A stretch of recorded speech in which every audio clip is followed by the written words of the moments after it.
In this part of the tutorial, we're talking all about the built-in effects inside of Adobe Premiere Pro.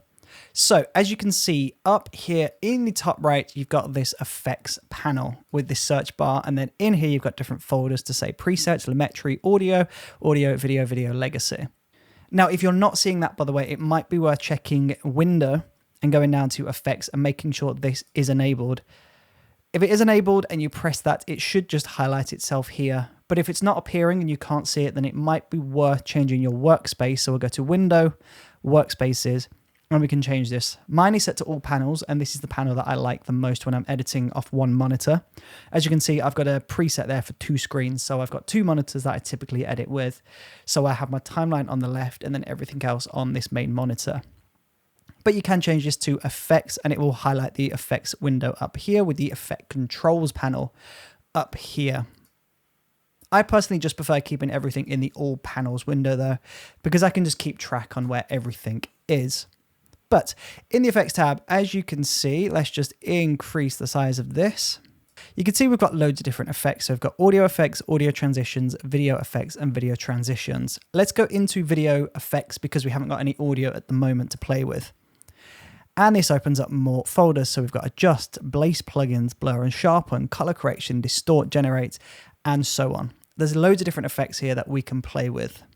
So let's just go into adjust to begin with. So let's go to levels. This is one of my personal favorites. I can create transitions with this. I can do some color grading or color correction with this effect. So we'll drag this onto a clip and that loads up here, the effect controls window. So we're finding the effect in the effects window and then we're going over to the effect controls panel to adjust that. So if we scroll down here, you can see we've got levels and I can turn this on and off by pressing this button here. But you can see we've got all of these different input values. So we can black input level, we can increase. And as you can see, it's just increasing the contrast. Same on this level here. And we can just play with this like so. So we can play with this effect. We can do a little bit of color correction if we wanted to with this. Like I said, I do like to use this for color correction. There is going to be a video on color grading, so we'll come back to this properly in detail later on. But you can see this is just a base effect when we're using the effect controls window to adjust this. Again, if you can't see effect controls, go back to window and make sure effect controls is enabled. If anything is missing at any point, by the way, just go to window. And if it's not enabled, so learn, for example, you just tick it and then it will appear. And if it appears in a window like this, like a floating window, then you can just drag this and pin it wherever you want that to go. I don't need learn. I'm just going to close that there. So we'll go to effect controls. And as you can see, we've got all of these different settings here. And like I said, if we close that down, you can turn that on and off like so. But carrying on in effects, you've got loads of different effects. So we've got blur and sharpen effects. So if you wanted to do some blurring, as you can see, we can adjust the amount of this. You can also use some keyframe animation. Again, that might be the next video actually. We get this nice blurring effect happening there. But again, we'll come back to keyframing in the next video. Then we could just work our way through. We've got distortion. So you've got a lens distortion effect. So this is just going to make it look like a fisheye. Like this. You've got a warp stabilizer, which is really good if you've got handheld footage with a little bit of shake and you want to smooth that out. If you just drag warp stabilizer onto your footage, it's going to analyze that and just smooth that out for you. You've got generate, you've got image control. So you've got a general black and white filter. You've got color pass filter. There's loads of different things going on here.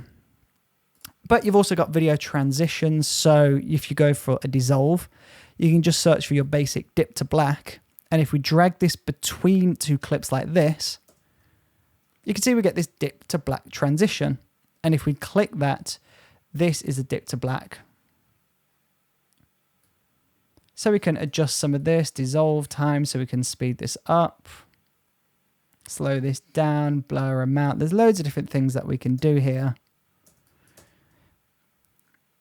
But that's how you would add a basic dip to black transition onto your clips. Of course, you can shift that around so you can lean it more towards this first clip so it takes longer to fade out and then shorter to fade in, like this.